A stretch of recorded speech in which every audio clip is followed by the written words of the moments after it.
So, welcome back to Wealth 360 and my partnership with my good friend Michael McFiner. What's happening, my friend? Not too much. Thanks for having me today, B.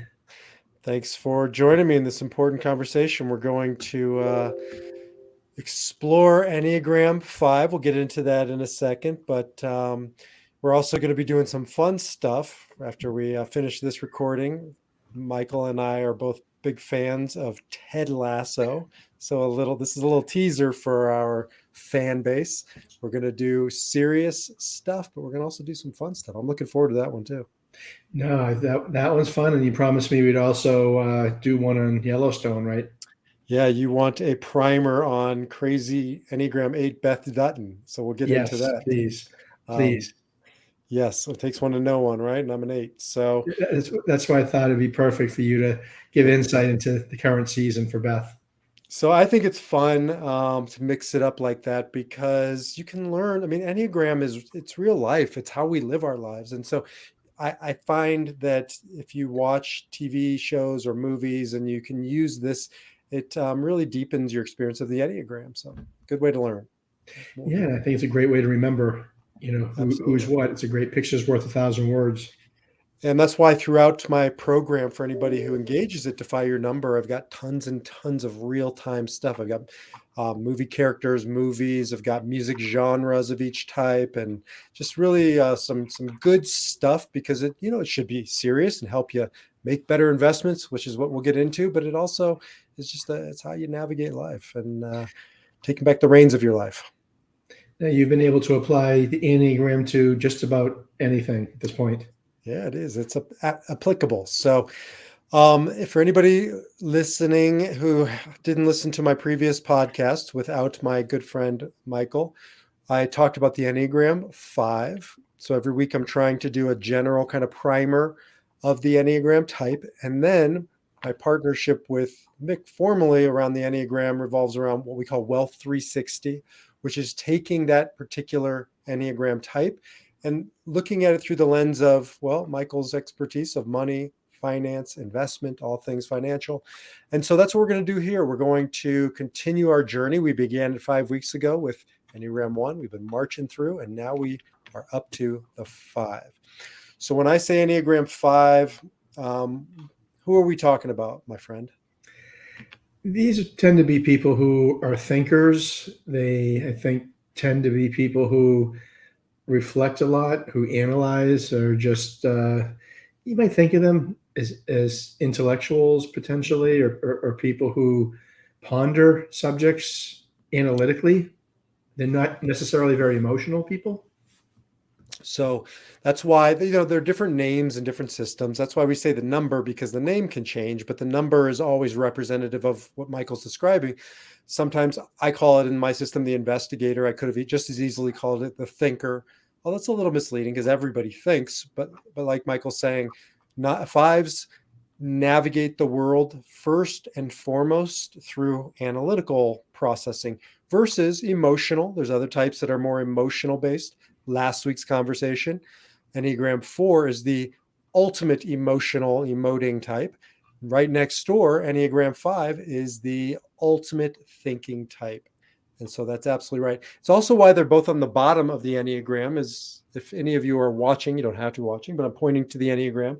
And at the bottom, there's 4 and 5, right? And that's because they're the most deep, complicated, complex numbers in the Enneagram. That's why, obviously, 4 plus 5 equals 9.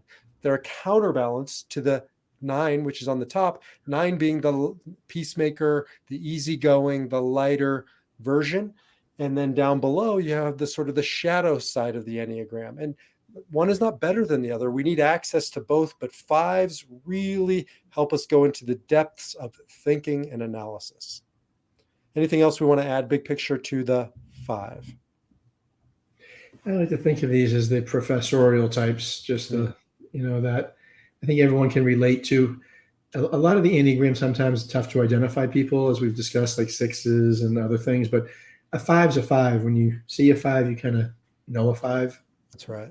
Yeah, they're definitive. 6 by definition is kind of ambivalent. They're thinking types, but they're not sure exactly how they think. fives are Right. unequivocal, right? Analytical, pure. Now, there are different variations, there are different subtypes, so not all fives look alike, but you do know, like Michael's saying, when you're around a five, because there is just this, well, five-ish kind of energy that's given off. So we are calling in our Wealth 360 add-on. So remember, I have the Defy Your Number program, and then we have the Wealth 360, which is the Defy Your Number program plus all things financial. And in our system, we're calling the Conservative Investor. I think there were some other names we were grappling with too, but we went with Conservative Investor, which I think is it's a good call. What are your thoughts on that? Yeah, I mean, I think it's maybe conservative in the sense of traditional. It's the Right. traditional investor who are making investments based on analytical information, not on speculative information. So I think that's probably the difference here. They may buy something that's aggressive, but they're doing it based on hard analytical information. That's a great point. I actually had coffee this week with somebody who's in the financial industry, and they're an Enneagram 5. And they're a sexual 5 for those listening. It just means a little more emotive 5. And they didn't fully resonate with conservative if what we mean by that is not taking risk. But when we started to drill down in our conversation, it didn't take long to get him to realize that he takes risk after a lot of calculation. There you go. So, and it's funny because you do have a tale of two fives, which I don't even want to go into. You always hit me with the world's worst investors. Thank God Sam, Bankman-Fried isn't a 3, but He's a 5. well, I think, yeah. I'm only mentioning that because the quintessential 3 that I think of, and you hit, when you put the slide together, you put Charlie Munger, but of course I'm thinking Warren Buffett because Benjamin Graham actually is Warren Buffett's professor when you put Benjamin Graham. So Warren Buffett is exactly that type. I don't know if he's a social or sexual 5 because he's outgoing, he's friendly, but he's Mr. Analytical, right? He wants facts and figures, calculation, projection, cash flows, for that. That's So right. yeah, Benjamin Graham and Charlie Munger are Warren Buffett's. One's his professor, one's his partner. That's right. And Warren Buffett would have been up here, but I moved him down to a I know. primary kind of a Yeah, I got showcase. scared when I was reading it, saying what happened to Warren Buffett. But then you hit me with a kind of right hook on this Um, when you did I, the example. And this was new because, as everyone knows, B is an 8, and he works 25 hours a day improving the system. He's, you can't keep up with him, of course, but you know, doing the comparison to Sam Bankman-Fried, which just happened a few weeks ago, is mind-boggling that you put all this together so quickly. But you're so informative and insightful in this analysis. well, really wasn't me because I saw in the headlines, young would be could be Warren Buffett, aka Sam Bankman-Fried, right? That's how he was kind of the wonderkin, version of Warren Buffett years later. But turns out he went a very different direction. And for me, it's just a reminder for anybody listening. There's not an Enneagram type that's better or worse. There's a reactive version and there's a responsive, an unconscious, a conscious. And so the work that Michael and I are so into is helping people ascend to the higher side of their number. You can't change numbers. You don't need to change numbers. Just be the best version of you. Warren Buffett, Sam Bankman-Fried, same type, very different expressions of that type. So let's look at some of the nuts and bolts before we kind of jump in. Um, all right, let's talk about when you think of the 5. What are some core? Actually, it was this slide here. What are some core attributes that come to the forefront for you? Well, I think the fives are thinking about, like you said, conservative protection. They want to make sure, first and foremost, Warren Buffett's rule number 1: don't lose money is actually his rule number 1. Right. Rule number 2: don't forget rule number 1. That's actually his famous quote of his, and I think that speaks to the 5. That's the first thing they're looking at is protecting your money first. Then once it's protected, you can then look to the growth, which is not necessarily what other parts of the Enneagram do. So the first, they're looking at safety and protection, and then, okay, how do we build? But I think the protection, as you put number 2 in conserve, is the most important factor. They'd rather not make an investment if there's an unreasonable risk to lose the money than to invest it. So that is absolutely true about a five in general, because fives are there's three there's a triad of Enneagram types that are called the withdrawing types, and that's Enneagram 4, last week's talk, Enneagram 5, and then Enneagram 9. And they withdraw from the world when they're under stress or when they're, they need time to process.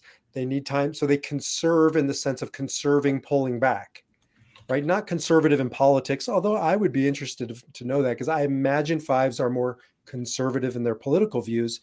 They're conservative about everything. They're always pulling back as opposed to, right, charging ahead. Michael and I Yeah. are the charge ahead kinds. I think, fives are very conscientious, and I think people who tend to be conscientious tend to be a little bit more conservative. Mm-hmm. When I think of even politically, the people who tend to be a little more liberal tend to be a little bit more open to things and new experiences. And fives are traditional in every sense of the word, conservative, traditional, whatever word and adjective you like to use. Something that I have grappled with in trying to place Warren Buffett and Elon Musk, because they get thrown around between Enneagram 1, the reformer or perfectionist, and Enneagram 5, the investigator. Some people think one is in a 1, and some people think the other one's a 1. And it's this is one of the confusing kind of mistypes that I experience in working with people. Are they a 1 or are they a 5? Now they have different motivations, and that's where I put Warren Buffett into the 5, because the motivation of a 1 is to be perfect. The motivation of a 5 is to conserve. And Buffett feels more of that latter, that conservationist. Obviously, you agree with that. I think that's right, but I think you hit on a very important thing here, which is what is the motivation behind those two, which is a big difference as you relate to investing, right? Mm-hmm. And conserving is a lot different than other things. One of the reasons why I decided to put Buffett in the 5 is because I was listening to a podcast about him and his passing up investment opportunities in the late 90s. And he Yes, I basically think said he technology. didn't Yeah. he didn't understand it. So that was the first thing, because a 5 would, wants to certainly understand first and foremost. And secondly, because it was too new, right? And so he withheld. Now, of course, Elon Musk, a very different approach to tech. And so I put him more as a 1. But I guess we've talked about Elon Musk. Well, you've always taught me that obviously you might score highest in one category, but you could be very close in the next category. So some people are clearly just dominant in one part of the Enneagram. Right. Some people might be dominant in a couple of areas, or at least very equal in Mm-hmm. several areas. So Yes. I would suspect, to your point, that Elon Musk might be five, have just be very close and balanced in 5-1, where Warren Buffett just isn't. He's That's right. clearly just a five. So this is what we call your core type. You get one number that's your core type. It really doesn't change. It's your wiring. But our whole type includes the way we think, feel, and act. And so you have really 3 important numbers. You have one that's your defining number, but like Michael's talking about, you have, 1 in the triad of thinking, 1 in the triad of feeling, 1 in the triad of action. So Warren Buffett probably thinks like a 5, probably acts like a 1. Whereas I think Elon Musk is a core type 1, but he thinks like a 5. So yes, they're not worlds apart. I mean, I know, dominant 8, and then Mhm. second and 4, correct? So I'm a core type, yes, 8. That's my MO. And then I feel like a 4. Last week's And how conversation. far how far are you off from an 8 versus the 4, like point, percentage wise? Like I know as a 3, I'm also a 1, Mhm. but there was like 10-point difference in that. Does that make a difference how close you are in the things, or Yeah, or am I overstating, you know, kind of that part of it. No, I think you're right on. I think it's we're post election, thank God. Regardless of your politics, at least it's behind us now down in Georgia, and we can move on. And there's a margin of error when you go to the polling booth, right? And I think there's a margin of error too in the Enneagram, but you clearly with that 3-1 difference is you're not within a margin of error. Whereas, and I'm not either, to answer your question, I think. but I do work with people sometimes where, like they almost tie, or maybe they're just barely ahead, and I feel like Yeah, I owe it to them to share both. that's what I'm wondering. I think that's why I say Elon Musk, I bet, would be closer to a tie, where Warren Buffett, there's no confusion in there. And I wonder, where people, it's almost like schizophrenia in the sense of they have split personalities. In that sense, it's not definite. What's interesting too is ones are really driven by a need to be good and be perceived as being good. And I was listening to Warren Buffett in this podcast, or maybe it was an audio book on him, but his wife said to him, I forget what he was about to purchase. Oh no, it was somebody was just busted, one of the companies he was involved with, and he felt like he needed to take the high moral ground. And she said to him, Warren, you're not a pastor. Like you shouldn't do anything wrong, but that's not you. You're not a pastor. That's not your character. And it kind of hit me like he's a good man. I grew up 2 miles from Warren Buffett. I was to say he's a nice Midwestern boy like you. I mean, it's different in the Midwest, right? You He's probably got get more of that. good values. He was, he was a really solid human being. Everybody knows him as being a decent and humble man.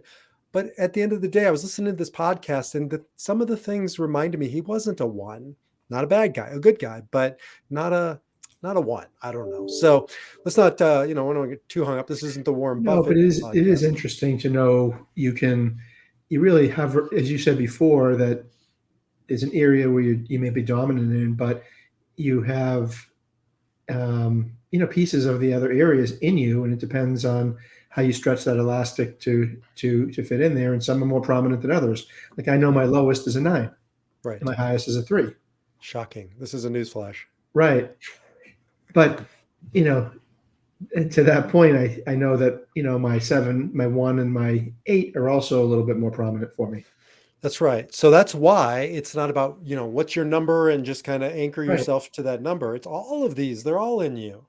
And part of the work is to learn how to defy your number by, being a little less 3-ish and being a little more 2-ish or whatever your particular work might be. And it's always changing, always adapting. So for a 5, though, and this is why, again, Buffett and some of these others that are on here, core fear is really important. There's some great systems out there. I mean, Michael, you know a lot of them, DISC and Strength Finders and Myers-Briggs. Very few, if any of them that I've discovered really get into what the Enneagram does, which is your why. What's your why? What's your core motivation? And part of our motivation comes from, what do we fear? We're all human beings. We all have fears. Well, for a 5, the core fear is really not knowing or having enough. And that's, I think, what drives a lot of the investment choices or strategies around a 5. Is that your experience? It certainly is. It's the quest for knowledge and trying to translate the knowledge into results. And Mhm. like you said, I think that is the differentiator, which is critically important, knowing the why and what you've brought to the system of not just the Enneagram, but the Enneagram plus the why equals what B's brought to Wealth 360 and in general to this massive insight. Yeah, that why is everything. Frankl, Dr. Viktor Frankl, my mentor, talks about a lot about it. Says, quoting Nietzsche, "Those who have a why can endure anyhow." And so, when you know your why, right, what's driving you, then you can figure out all the hows. And this is especially true with a 5, because 5s live in fear, constant fear, unconsciously most of the time. We're running out of resources, running out of, can be money, but it can be, I imagine they're leading a lot of charges on climate change issues, because I imagine it strikes to the core fear of a 5, probably more than many other types. But that's important to know. And why do I say that? I grew up with an uncle who was a 5, and he was very financially successful. But there was all kinds of lore around him. always being so frugal. He was a multi millionaire. He was so frugal that I was told that he would turn his car off at the top of a hill to coast down it to save gas. He had an old car that didn't have air conditioning because it consumed too much gas. So, this, it's important to know that fear, if you have the money in the bank, that isn't the issue for a five quite often. It's the feeling I'm running out of money. Is oftentimes what drives a five to make their choices that they do. It is a fascinating. I'm dealing with a client who's 95 years old and a five, and refuses to spend money for home health care assistance, despite the fact of having enormous amounts of wealth to pay for that. Like, and at first, as a three, and I'm struggling. I'm like, this is makes no sense. Right? He's not going to run out. He's not going to do this. But 95 years of being a five with that fear, he can't open the purse strings, and I'm having difficulty helping with that. So that's a great example. And that the suffering that causes him, but probably his loved ones, right? That's the most, yeah, the children who are, they're not young. I mean, are struggling to deal with it because he doesn't want to pay for help, and they don't all necessarily with their families have time for the help, and so we're trying to help get through to him. So I think it's just a great example of, well, when you start to know somebody's fear, you can start to help them, alleviate some of those fears, starting to speak to the pain point, because it's different in every type. And what I hear is, and this is what's so amazing about the work you're doing, is you're bringing into a financial conversation an emotional, psychological healing process. Well, we're trying to. My only problem, of course, is now, yes, I've identified the problem. Now I need you to help me solve it. So what do we do? We're trying to explain to him rationally, because he is a five. In fact, he's I think, a ex-professor. So Mhm. he's a very analytical guy. I still can't get over the hump even explaining it. So, but at least we've identified the issue. It's great. Now we need Obi-Wan Kenobi over here, it's you, to to provide further insight of this is almost seems intractable. It's frustrating. So there's a couple things I would, suggest. I feel like we're doing on air, This is real life Enneagram stuff, right? therapy. This is real life Yeah. stuff. This is, by the way, for our listeners, this is what Michael and I do. We talk about clients and people that Michael works with financially, so we can best serve them at the deepest level. And for this gentleman, as a rabbi, I did many, many funerals, and I've I did 500 funerals. I counted when I retired, and so many people I saw left wealth, generational wealth, but not the deeper components of what they were really trying to get to with that wealth. Nobody just wants to leave a bag of cash. I'd like to leave you with a bag of cash and instructions and, part of my life's mission and message tied to that, so that you can take this gift and do something with it and then hand it off to the next generation. And so I imagine this would speak to somebody like that, where we can reframe it in terms of legacy. And you and I've talked a lot about this, but especially for a five teacher type, right? Because fives tend to be professorial. If not professors, then certainly they feel like professors. And that means they want to teach, that they want to impart not just knowledge, but wisdom.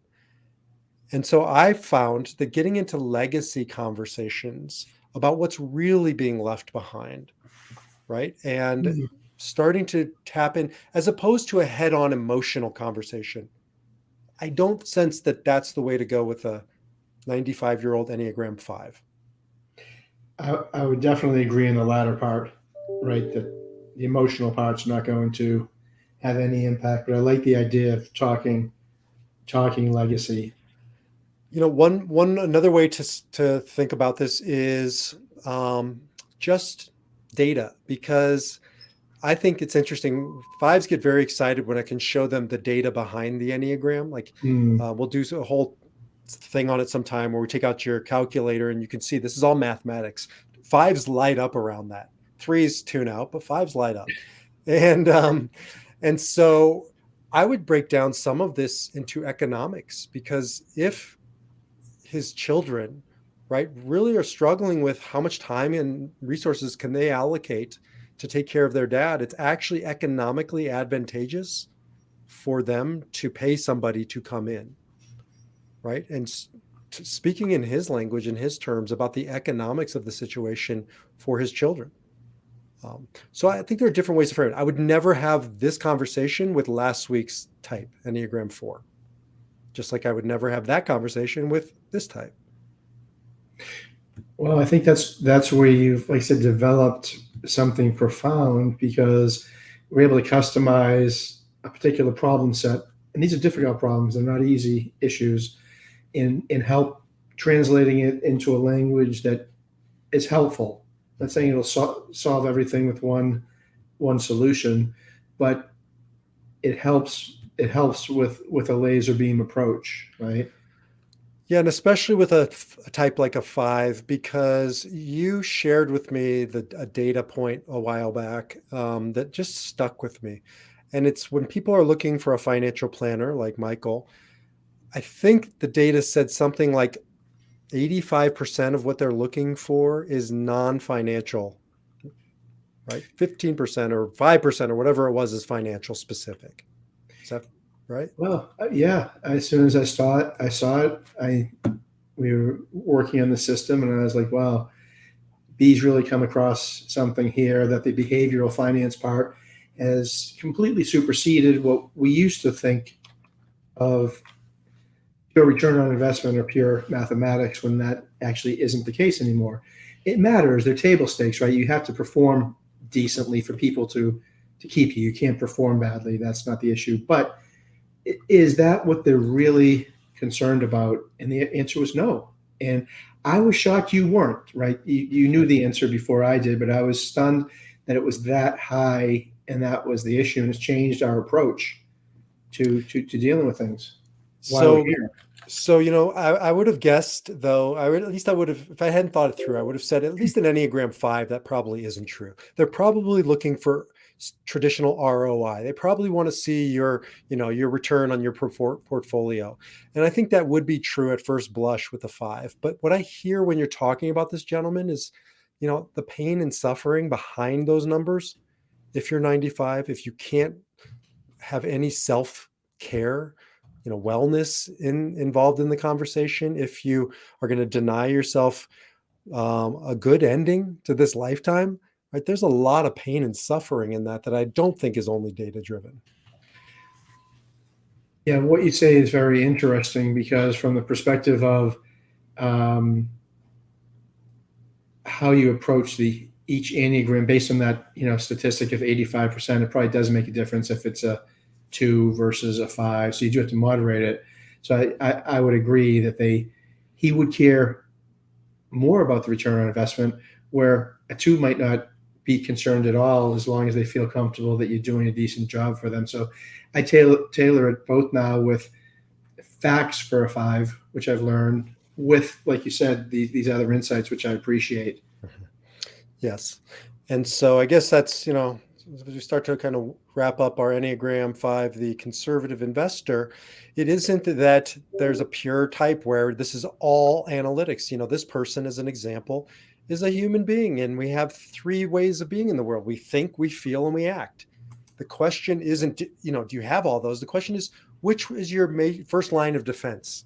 Right. Because that's what it comes down to. He's learned how to survive with these tactics, these battlefield tactics. And they may have served him well, but now he's in a different place in his life, and he's still using the same tactics. But I like your idea of, hey, he's still analytical, so you've got to use the tactics that he's comfortable with. Let's go with the facts. But how to expand that to help him? Because now we're trying to break, I don't want to say bad habits, but we're trying to break a habit of too much conservation. It's gone into the dark side, as you say, probably what you call unintegrated, right? Maybe that you're you're conserving when you don't really have to conserve. For your fear, you're so fearful that you're conserving irrationally, which is kind of counterintuitive for 5 to be irrational, right? That's right.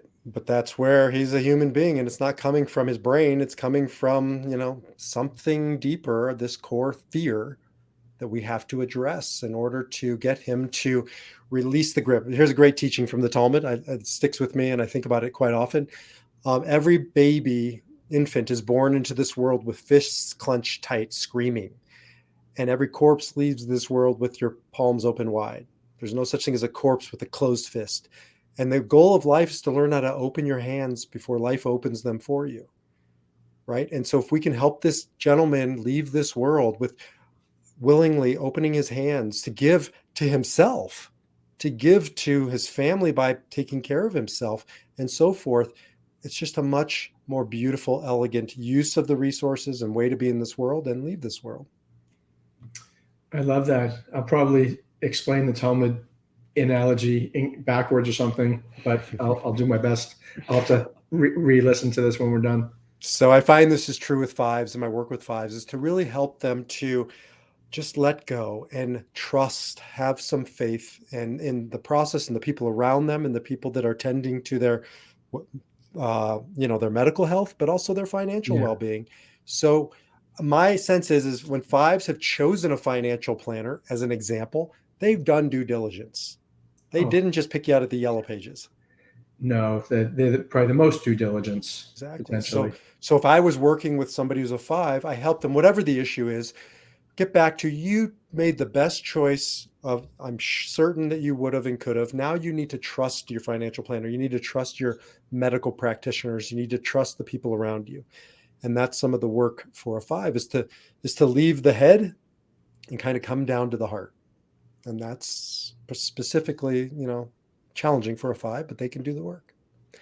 So to all of our fives, that is my encouragement of making that big leap from head to heart, because we know you got it going on up here. We know you have it going on down here in the heart, but also about opening up, sharing, letting go. Any final words for our fives, our conservative investors, or anybody listening? No, fives are in many ways a pleasure to deal with because they tend to act very rationally and they tend to be very good investors, very receptive to ideas, but the also very like you said, very matter of fact. And So thank God for them, because we need that objectivity in this world. They can look at both sides. A lot of us talk the talk, but we don't walk the walk of, there's two sides, there's two aisles in politics, as an example. yeah, Fives tend to be pretty good at navigating that middle ground and having a foot I in like both that. worlds. I hope there are a lot of fives in the Supreme Court. I think there are a lot of fives and ones in the Supreme Court. So to all of our fives, thank you. We really appreciate you. And sometimes you get a bad rap like some of the other types, but you really have tremendous amount to offer this world. And if you're looking for somebody who gets the facts, gets the analytical side, but also is going to help you develop, the emotional side, reach out to my good friend Michael. He knows what he's doing in that space. And stay tuned for more. So we will talk to you in the next podcast, which will formally be Enneagram number 6, the loyalist. So stay tuned for that one, and also be on the lookout for the Enneagram of Ted Lasso. Take care, mate. Have a great day.